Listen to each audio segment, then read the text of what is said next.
Good morning. Back again for A Bird a Day. Readings from North American Birds. A book of North American Birds by Reader's Digest. It's a 1990 publication. I'll start off with the intro and then we'll move on to our bird for the day. About this book, more than any other kind of wildlife, birds have an almost magical hold on the human imagination. They are beautiful, vibrantly alive, and everywhere to be seen. They open our eyes to the world of nature. They enrich our spirits with their color, their music, and their wondrous gift of flight. The Book of North American Birds celebrates the hundreds of species that spend at least part of the year in the United States or Canada. It includes some 600 species in all, more than 450 of them presented in the gallery section, which is divided into 8 groups according to the type and habitat. Each page features a full-color painting, usually of a male in breeding plumage, since in most species the male is more colorful than the female. The portrait is accompanied by text that is meant to be not so much an ornithological profile as a brief essay or narrative, sometimes focusing on the key aspects of the bird's behavior, appearance, or lifestyle, sometimes simply evoking the delight of glimpsing it in the wild. At the bottom of the page, in the gallery, is an information capsule for quick reference, with details on identifications, habitat, nesting, and food. In addition, a black and white drawing highlights a particular point of interest about the species, and a color-coded range map shows where it can be found. The yellow area indicates a bird's summer range, usually on its breeding grounds, though there are a few exceptions, chiefly among seabirds. Blue indicates its winter range, and green indicates areas where it lives all year round. All such maps, of course, can only reflect the best current data on the species' range. Members of any species may wander far outside normal boundaries, and over time the range itself may be altered by habitat or other changes. These maps should thus be viewed as general guides, not as absolutes. Occasionally, a featured species has a relative that is virtually identical in appearance.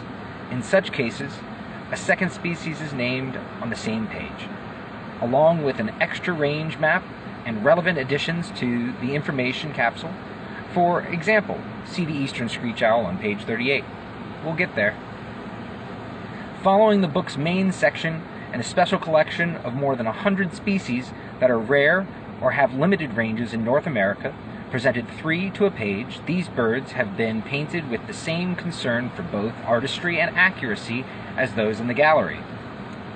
Finally, the Traveler's Guide will be of practical value to anyone looking for good birding sites anywhere in the United States or Canada.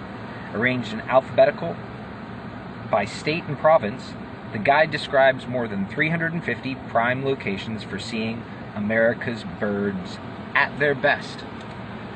So that's our quick little introduction. We're currently working on the Birds of Prey section. Birds of prey, they are the warlords of the air. The hawks, falcons, owls, eagles, and other birds referred to as raptors. Swift, fearless, and powerful, they are superbly equipped for their lives as predators. Almost too well, for they have also suffered at human hands for the seeming cruelty of their behavior. But such a view mistakes an act for a motive. These fierce hunters, like all wild creatures, are only carrying out their roles given them by nature. Yesterday's bird of the day, for A Bird a Day, was the black vulture. Today we're going to be reading a little bit about the California condor, the Gymnogyps Californianus. April 1987 was a somber day for North America's greatest soaring bird, and for conservationists everywhere. On that date, the last free-flying condor was captured and taken to join the 26 other birds already in captivity. Objects of an all-or-nothing effort to keep the species from vanishing into extinction. A living fossil surviving from the age when mastodons and giant bisons roamed the continent, this bird with the 9-foot wingspan once ranged widely over the coastal mountains of California, but its numbers declined as civilization advanced, And by the 1980s, North America's largest soaring bird was making its last stand in the mountains of north and west of Los Angeles. Condors are normally long-lived, but they also reproduce slowly. Pairs lay only a single egg every 2 years.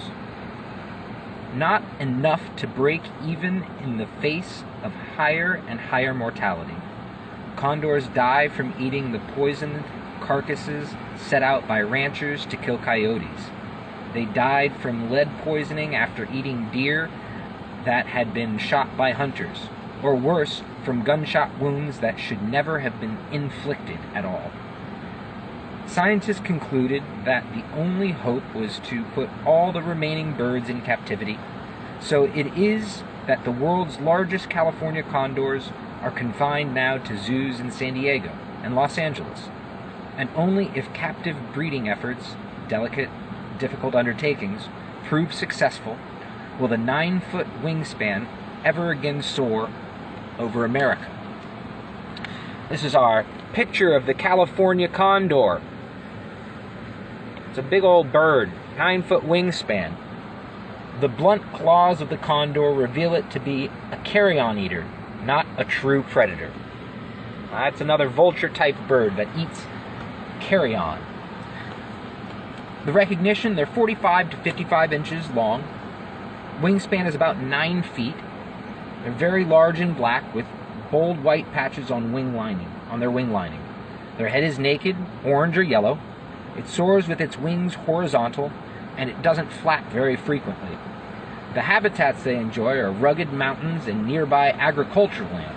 Specifically, as you can see in the area map, right there in California. The bird may have gone extinct since 1990, since this was published.